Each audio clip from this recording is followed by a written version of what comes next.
So guys, നമ്മുടെ patriot ഇറങ്ങിയിട്ട് ഇപ്പം നല്ല രീതിക്ക് മൊത്തത്തിലൊരു മിക്സ്ഡ് റെസ്പോൺസ് കാര്യങ്ങളൊക്കെയാണ് വരുന്നത്. കുറേ നാൾക്ക് ശേഷമാണ് നമ്മുടെ ലാലേട്ടൻ മമ്മൂക്കി ഒരുമിച്ചൊരു പടത്തിൽ വരുന്നത്. പടം ഒരു മിനിമം ഗ്യാരണ്ടി ഉള്ളൊരു പടമായിരുന്നു. വലിയൊരു സ്റ്റാർ കാസ്റ്റ് ഉണ്ട്. ഇതൊന്നും പറഞ്ഞിട്ട് എല്ലാവരും അത്യാവശ്യം പ്രതീക്ഷ വെച്ചൊരു സിനിമയായിരുന്നു. ഒരു രീതിയിൽ മര്യാദയ്ക്ക് പ്രൊമോട്ട് ചെയ്യാത്തൊരു പടം, വളരെ ലോ ഹൈപ്പിൽ വന്നൊരു പടം. ലാലേട്ടൻ മമ്മൂക്ക എന്ന് പറയുന്ന ഒരൊറ്റ ഫാക്ടർ കൊണ്ട് മാത്രമാണ് ഈ പടം 29 കോടി FT കളക്ഷൻ ഇട്ടേക്കുന്നത്. പക്ഷെ പറഞ്ഞിട്ട് കാര്യമില്ല, മൊത്തത്തിൽ പടത്തിന് മിക്സ്ഡ് റെസ്പോൺസ് കാര്യങ്ങളൊക്കെയാണ് വരുന്നത്. അത് പോരാതെ ഒരു ചെറിയ ഹേറ്റ് ക്യാമ്പയിൻ ഒക്കെ നടക്കുന്നുണ്ടെന്ന് വേണം നമുക്ക് പറയാം. ചിലരൊക്കെ പറയുന്നത് പടം മൾട്ടി സ്റ്റാർ ആണെന്നൊക്കെ പറഞ്ഞ് എല്ലാവരും പറഞ്ഞു പറ്റിച്ചു, പടത്തിൽ ലാലേട്ടനെ മര്യാദയ്ക്ക് ട്രീറ്റ് ചെയ്തിട്ടില്ല എന്നൊക്കെ. അതുപോലെ തന്നെ പറയുന്ന ഒരു കാര്യമാണ് പടം ഭയങ്കര ലാഗാണ്, അതാണ് ഇതാണെന്നൊക്കെ. ശരിക്കും പേട്രിയോട്ട് എന്ന് പറയുന്ന പടത്തിന് എന്താണ് സംഭവിച്ചത്? അപ്പൊ എല്ലാവർക്കും വെൽക്കം.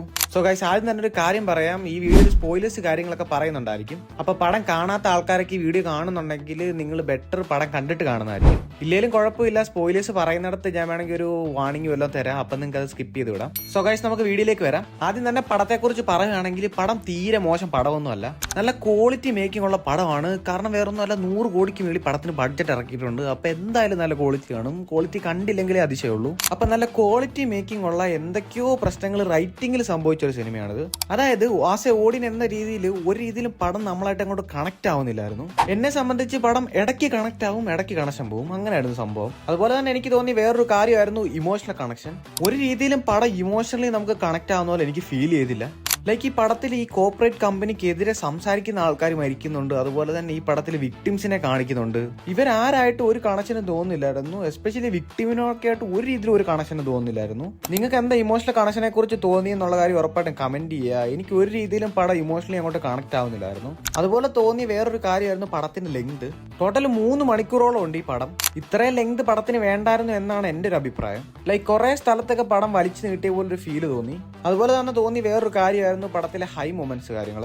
പടത്തിൽ അങ്ങനെ ഒരുപാട് ഹൈ മൊമെന്റ്സോ കാര്യങ്ങളോ ഒന്നുമില്ല, വളരെ കുറവാണ്. ലൈക്ക് ഒരു 2-3 എണ്ണമൊക്കെ കാണും. ശരിയാണ്, ഇതൊരു കൊമേഴ്ഷ്യൽ പടവേ അല്ല, ഇതൊരു കംപ്ലീറ്റ്ലി കണ്ടന്റ് ഓറിയന്റഡ് പടമാണ്. ലൈക്ക് ഒരു ക്ലാസ് പടമാണിത്. പക്ഷെ ക്ലാസ് പടമാണെന്നൊക്കെ പറഞ്ഞാൽ തന്നെ കണ്ടന്റ് ഓറിയന്റഡ് ആയിട്ടുള്ള ഒരു പടമാണെങ്കിലും പടം കണ്ടന്റിനെ സ്റ്റിക്ക് ഓൺ ചെയ്ത് മുന്നോട്ട് കഥ പോകുമ്പോഴത്തേക്ക് നമുക്കൊരു ഹൈ കിട്ടും. ആ ഒരു ഹൈ ഈ പടത്തിന് കിട്ടിയിട്ടില്ല.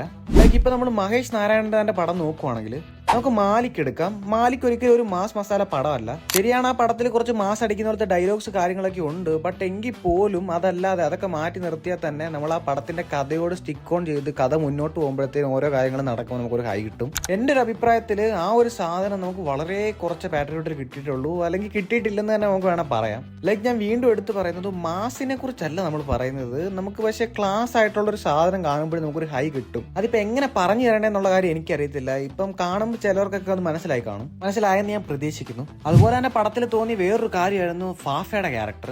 പുള്ളിയുടെ ക്യാരക്ടർ പടത്തിൽ ഭയങ്കര ഹൈപ്പർ ആക്റ്റീവ് ആയിട്ടാണ് കാണിക്കുന്നത്. ഫുൾ ടൈം ഇങ്ങനെ ഓടി നടക്കുവാണ്. അതിനകത്ത് പുള്ളി ചെയ്തു വെച്ചേക്കുന്ന കാണുമ്പോൾ തന്നെ നമുക്ക് പുള്ളിയുടെ തന്നെ കുറെ ക്യാരക്ടേഴ്സ് മനസ്സിലോട് ഓടിപ്പോകും. അതുപോലെ തന്നെ എനിക്ക് തോന്നിയ ഒരു കാര്യമായിരുന്നു ഫാഫയുടെ ക്യാരക്ടറിന്റെ ചില ഡയലോഗ്സ് കാര്യങ്ങളൊക്കെ. ലൈക്ക് പുള്ളി മുട്ട സീരിയസ് ആയിട്ട് പറഞ്ഞ ചില ഡയലോഗ്സ് ഒക്കെ കേൾക്കുമ്പോൾ ചിരിയാണ് വന്നത്. അതെന്താ അങ്ങനെയെന്ന് അറിയത്തില്ല. ഇനി അത് ഇന്റൻഷനലി ചെയ്തതാണോ എന്നും അറിയത്തില്ല. അതുപോലെ തന്നെ ഫാഫയുടെ ക്യാരക്ടറിന്റെ ഒരു DAGing പരിപാടിയുണ്ട്. അത് DAGing ആണോ അത് ഇനി മീശ കളയാൻ വേണ്ടി VFX ചെയ്തോന്നാണെന്ന് അറിയത്തില്ല. പക്ഷേ അത്യാവശ്യം വൃത്തികേടായിരുന്നു അത്. ഇതുപോലെ കുറെ പ്രശ്നങ്ങൾ കാര്യങ്ങളൊക്കെയാണ് മെയിൻലി എനിക്ക് പടം കണ്ടപ്പോൾ തോന്നിയത്. നിങ്ങൾക്ക് ഇതുപോലെ എന്തെങ്കിലുമൊക്കെ തോന്നിയിട്ടുണ്ടെങ്കിൽ ഉറപ്പായിട്ടും കമന്റ് ചെയ്യുക. ഇനി ലാലേട്ടനെ കറക്റ്റ് ആയിട്ട് ട്രീറ്റ് ചെയ്തിട്ടില്ല എന്ന് പറയുന്നതിനെ കുറിച്ച് നമുക്ക് നോക്കാം. കുറെ പേർ പറയുന്നു ഏട്ടന് കറക്റ്റ് ആയിട്ടുള്ള സ്പേസ് കൊടുത്തിട്ടില്ല, പുള്ളിയെ മര്യാദയ്ക്ക് യൂസ് ചെയ്തിട്ടില്ല എന്നൊക്കെ. വേറെ ചിലരൊക്കെ പറയുന്നു പുള്ളിക്കെതിരെ റിവെഞ്ച് എടുത്തതെന്നൊക്കെയാണ് പറയുന്നത്. മഹേഷിന്റെ പ്രതികാരം എന്നൊക്കെയാണ് പറയുന്നത്. എന്റെ ഒരു ഒപ്പീനിയനിൽ മൊത്തത്തിൽ ഫ്ലാറ്റ് ആയി പൊക്കോണ്ടിരുന്ന പടം ഇന്റർവെൽ ബ്ലോക്ക് ഒഴിച്ചു കഴിഞ്ഞാൽ ബാക്കി പടം ഒന്ന് ഹൈ ആവുന്നത് ലാലേട്ടൻ ഉള്ളപ്പോഴാണ്. ലാലേട്ടന്റെ മമ്മൂക്കയുടെ സീൻസ് കാര്യങ്ങളൊക്കെ വരുമ്പോഴത്തേക്കിനാണ് പടം ഒന്ന് ഹൈ ആയിട്ട് നിൽക്കുന്നത്. അത് കഴിഞ്ഞ് പടം ഫുള്ള് താഴേക്ക് പോയി. എന്റെ ഒരു ഒപ്പീനിയൻ പറയുവാണെങ്കിൽ ലാലേട്ടന് കിട്ടിയ ക്യാരക്ടർ നല്ലൊരു ക്യാരക്ടർ ആയിരുന്നു. അത് പുള്ളി കിടിലമായിട്ട് ചെയ്യുകയും ചെയ്തു. നല്ലൊരു ഇമ്പോർട്ടന്റ് ആയിട്ടുള്ള ഒരു ക്യാരക്ടർ തന്നെയായിരുന്നു അത്. പുള്ളി വന്ന സീൻസിലെല്ലാം പുള്ളി നല്ല രീതിക്ക് തന്നെ സ്കോർ ചെയ്യുകയും ചെയ്തു. പിന്നെ ഈ ലാലേട്ടനെ മര്യാദയ്ക്ക് യൂസ് ചെയ്തിട്ടില്ല എന്ന് പറയുന്നത് എന്തുകൊണ്ടാണെന്ന് ഞാൻ പറഞ്ഞുതരാം. അത് വേറൊന്നും കൊണ്ടല്ല, ഈ പടത്തിൽ ഒരു രീതിയിലും ആരുടെയും ഫാൻസിനെ ഇംപ്രസ് ചെയ്യാൻ നോക്കിയിട്ടില്ല. അതിപ്പോ ലാലേട്ടന്റെ ആയാലും മമ്മൂക്കയുടെ ആയാലും. അതിനിപ്പോ ലാലേട്ടന്റെ കാര്യത്തിൽ ഈ പുള്ളിയെ നല്ല രീതിക്ക് യൂസ് ചെയ്തിട്ടില്ല എന്ന് പറയുന്നത് മോസ്റ്റ്ലി ലാലേട്ടൻ ഫാൻസ് തന്നെയാണ്. അത് വേറൊന്നും കൊണ്ടല്ല, ഫാൻസിനെ ഇംപ്രസ് ചെയ്യാൻ വേണ്ടിയിട്ടൊന്നും ചെയ്യാത്തത് കൊണ്ട് തന്നെ അവർ അത്ര സാറ്റിസ്ഫൈഡ് ആയിട്ടില്ല. അതൊരു സത്യമാണ്. ഇനി ഞാൻ പറയാൻ പോകുന്നത് സ്പോയിലർ ആണ്. പടം കാണാത്ത ആരെങ്കിലും ഉണ്ടെങ്കിൽ ഇപ്പൊ തന്നെ സ്കിപ്പ് ചെയ്തോളൂ. അതായത് പടത്തിൽ ലാലേട്ടന്റെ ക്യാരക്ടർ മരിക്കുന്ന സീൻ ഉണ്ടല്ലോ.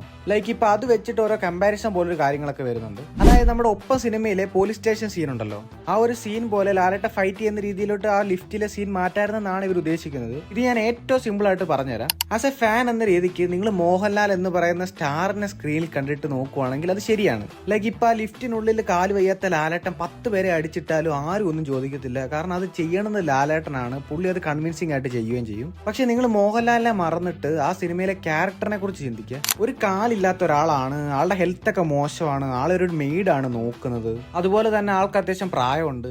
ഇങ്ങനെ ഒരാൾ റിയാലിറ്റിയിൽ ഒരു ലിഫ്റ്റിനുള്ളിൽ 3 പേരായിട്ട് എങ്ങനെ ഫൈറ്റ് ചെയ്ത് ജയിക്കും? ഓൾമോസ്റ്റ് ഇമ്പോസിബിൾ ആയിട്ടുള്ള കാര്യം തന്നെയാണത്. പക്ഷെ അതേ സമയത്ത് ആ ക്യാരക്ടറിന് പകരം അവിടെ മോഹൻലാലിനെയാണ് നിങ്ങൾ സ്ക്രീനിൽ കാണുന്നതെങ്കിൽ ഉറപ്പായിട്ട് ലാലേട്ടൻ തന്നെ ആയിരിക്കും. അത് അങ്ങനെ വരത്തുള്ളൂ. പുള്ളിക്ക് അത് കൺവിൻസിംഗ് ആയിട്ട് പുൾ ഓഫ് ചെയ്യാൻ പറ്റുകയും ചെയ്യും. പക്ഷെ ഈ സിനിമയിൽ അവർ മോഹൻലാൽ എന്നൊരു സ്റ്റാറിനെ അല്ല കണ്ടേക്കുന്നത്, അവർ ആ ക്യാരക്ടറിനെയാണ് കണ്ടേക്കുന്നത്. അപ്പൊ എനിക്ക് പറയാനുള്ളത്, ഈ ലാലേട്ടൻ മരിക്കുന്ന സംഭവത്തിൽ കുറെ ആൾക്കാരൊക്കെ ഓരോന്നൊക്കെ പറയുന്നത് കണ്ടു. നിങ്ങൾ അവിടെ ആ ക്യാരക്ടറിനെ കണ്ടു കഴിഞ്ഞാൽ ഒരു പ്രശ്നം നിങ്ങൾക്ക് തോന്നത്തില്ല. പക്ഷെ നിങ്ങൾ അവിടെ മോഹൻലാലിനെ കണ്ടു കഴിഞ്ഞാൽ നിങ്ങൾക്ക് പ്രശ്നമായിട്ട് തോന്നും. അത് വേറെ ഒന്നും കൊണ്ടല്ല, ഫാൻ എന്ന് പറയുന്ന ഒരു സംഭവം ഉള്ളിൽ കിടക്കുന്നതുകൊണ്ടാണ്. ലാലേട്ടന്റെ ക്യാരക്ടർ ഈ പടത്തിൽ മരിക്കുന്നു എന്നൊരൊറ്റ കാര്യം കൊണ്ട് ലാലേട്ടന്റെ ക്യാരക്ടർ കൊള്ളത്തില്ല, ഇത് എന്തിനാ പുള്ളി ചെയ്തതെന്നൊക്കെ പറയുന്ന ആൾക്കാരുണ്ട്. അവർ എന്തുകൊണ്ടാണ് ഇങ്ങനെ പറയുന്നത് എന്നുള്ളത് എനിക്കറിയത്തില്ല. നല്ലൊരു ക്യാരക്ടർ കിട്ടി, അത് പുള്ളി നല്ല വൃത്തിക്ക് ചെയ്യുകയും ചെയ്തു, എന്നിട്ടും ഇങ്ങനെ പറയുന്നത് എന്താണോ എന്തോ. സത്യം പറഞ്ഞാൽ ഇതുകൊണ്ടൊക്കെ തന്നെ ആണ് ലാലേട്ടൻ പൊതുവെ റിസ്ക് എടുത്തിട്ട് ഇതുപോലത്തെ റോൾസ് കാര്യങ്ങളൊന്നും ചെയ്യാത്തത്. പുള്ളി എന്തെങ്കിലും ഡിഫറെന്റ് ആയിട്ട് ഓരോ കാര്യങ്ങൾ ചെയ്യാൻ വേണ്ടി നോക്കുമ്പോഴത്തേക്കിന് മോഹൻലാൽ എന്നൊരു സ്റ്റാറിനെ പ്രതീക്ഷിക്കുന്ന കുറെ ഓഡിയൻസ് ഉണ്ട്. അവർക്കത് വർക്ക് ആവത്തില്ല, എന്നിട്ട് അവർ ഓരോന്നൊക്കെ പറയും. നമ്മുടെ കോക്കണ്ണനൊക്കെ പടം കണ്ടിട്ട് പ്രശ്നമാക്കി പോസ്റ്റ് ഇട്ടേക്കുന്നുണ്ട് മഹേഷ് നാരായണനെതിരെ. ഒന്ന് ആലോചിച്ച് നോക്കുക, ലാലേട്ടനെ കോക്കണ്ണൻ കളിയാക്കിയേക്കുന്നതിന്റെ പോലെ വേറെ ഒരാൾ പോലും ഈ ലോകത്ത് പുള്ളിയെ കളിയാക്കി കാണത്തില്ല. എന്നിട്ട് നല്ലൊരു ക്യാരക്ടർ റോൾ ചെയ്തപ്പോഴത്തേക്കിന് അതിന് മഹേഷ് നാരായണൻ കുറ്റം. ഇപ്പൊ ഇതെല്ലാം കഴിഞ്ഞിട്ട് ഫാൻ ഫൈറ്റ് ആണ്. ഏട്ടൻ ഫാൻസിനെ പറഞ്ഞ് ഇക്ക ഫാൻസ് പോസ്റ്റ് ഇടും, ഇക്ക ഫാൻസിനെ പറഞ്ഞ് ഏട്ടൻ ഫാൻസ് പോസ്റ്റ് ഇടും. അങ്ങനെ ഫുൾ അടിയും ബഹളവും തെറിയും പരിപാടിയല്ല. എന്തായാലും ഇതുപോലെ ഓരോരോ കാര്യങ്ങൾ നടക്കുന്നുണ്ട്. ഇനി നമ്മൾ പടത്തിലേക്ക് തിരിച്ചു വരുവാണെങ്കിൽ ഫസ്റ്റ് ഡേ ഓൾമോസ്റ്റ് 30 കോടിയോളം കളക്ഷൻ കാര്യങ്ങളൊക്കെ കിട്ടി. പക്ഷേ സെക്കൻഡ് ഡേയിലേക്കൊക്കെ വന്നപ്പോഴത്തേനും നല്ല കളക്ഷൻ ഡ്രോപ്പ് കാര്യങ്ങൾ വന്നിട്ടുണ്ട്. ഓൾമോസ്റ്റ് 50% മേളിൽ കളക്ഷൻ ഡ്രോപ്പ് മാത്രമല്ല, തിയേറ്ററിലാണെങ്കിൽ തന്നെ ഒക്യുപ്പൻസി കാര്യങ്ങളൊക്കെ ഭയങ്കര കുറഞ്ഞിട്ടുണ്ട്. ഈ ഒരു ട്രെൻഡിലാണ് പടം മുമ്പോട്ട് പോകുന്നെങ്കിൽ മിക്കവാറും പടം മണ്ടേ കൊണ്ട് വീഴും. അങ്ങനെയാണെങ്കിൽ ഇന്ന് വരെ മലയാളത്തിൽ വന്നേക്കുന്ന one of the biggest flop ആയിട്ട് പേട്രിയോട്ട് മാറും. പടം കാണാത്ത ആൾക്കാരോട് എനിക്ക് പറയാനുള്ളത്, ലാലേട്ടനും മമ്മൂക്കി ഒരുപാട് നാൾക്ക് ശേഷം ഒരുമിച്ച് വരുന്നൊരു പടമാണ്. ഇനി ഇവർ രണ്ടുപേരും ഒരുമിച്ചൊരു പടം ചെയ്യുമോന്നും അറിയത്തില്ല, അങ്ങനെ ചെയ്യുവാണെങ്കിൽ തന്നെ ഉടനെ വല്ലതും വരുമോന്നും അറിയത്തില്ല. അപ്പൊ അവരെ രണ്ടുപേരെ സ്ക്രീനിൽ കാണാൻ വേണ്ടി മാത്രം ഈ പടത്തിന് ടിക്കറ്റ് എടുത്താൽ അത് വെർത്താണ്.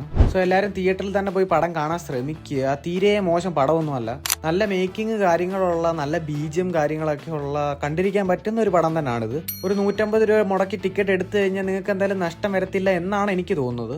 അപ്പൊ എല്ലാവരും എന്തായാലും തിയേറ്ററിൽ തന്നെ പോയി പടം കാണാൻ നോക്കുക. കാണാത്തവർ കണ്ടിട്ട് അഭിപ്രായം പറയുക. അതുപോലെ തന്നെ കണ്ട ആൾക്കാരൊക്കെ ഉണ്ടെങ്കിൽ ഉറപ്പായിട്ട് നിങ്ങളുടെ അഭിപ്രായങ്ങൾ ഉറപ്പായിട്ടും കമന്റ് ചെയ്യുക. അപ്പൊ അത്രയൊക്കെയുള്ള കാര്യങ്ങൾ. വീഡിയോ ഇഷ്ടപ്പെട്ട എല്ലാവരും ചാനൽ സബ്സ്ക്രൈബ് ചെയ്തേക്കുക. അതുപോലെ എല്ലാവരും വീഡിയോ ഒന്ന് ലൈക്ക് കൂടി ചെയ്തേക്ക്. നമ്മുടെ ടെലിഗ്രാം ചാനൽ ലിങ്ക് ഞാൻ ഡിസ്ക്രിപ്ഷനിലും കമന്റ് ബോക്സിലും കൊടുത്തേക്കാം. താല്പര്യമുള്ളവരൊക്കെ അവിടെ ജോയിൻ ചെയ്യുക. നമുക്ക് എന്തെങ്കിലുമൊക്കെ അവിടെ സംസാരിച്ചുകൊണ്ടിരിക്കാം, സിനിമയെക്കുറിച്ചോ എന്തെങ്കിലുമൊക്കെ. അതുപോലെ കുറെ ആൾക്കാരൊക്കെ അവിടെ ഉണ്ട്. അപ്പോൾ നിങ്ങൾക്ക് പുതിയ ഫ്രണ്ട്സിനെ കിട്ടും. അതുപോലെ തന്നെ ഞാൻ മൂവി അപ്ഡേറ്റ്സ് കാര്യങ്ങളൊക്കെ അവിടെ ഇടുന്നതായിരിക്കും. അപ്പോൾ ജോയിൻ ചെയ്യാൻ താല്പര്യമുള്ളവർ ഉറപ്പായിട്ടും ജോയിൻ ചെയ്യുക. അപ്പോൾ ശരി എന്നാ, ഓക്കെ ബൈ. തൽക്കാലം ഇത്രയും മതി. വരട്ടെ.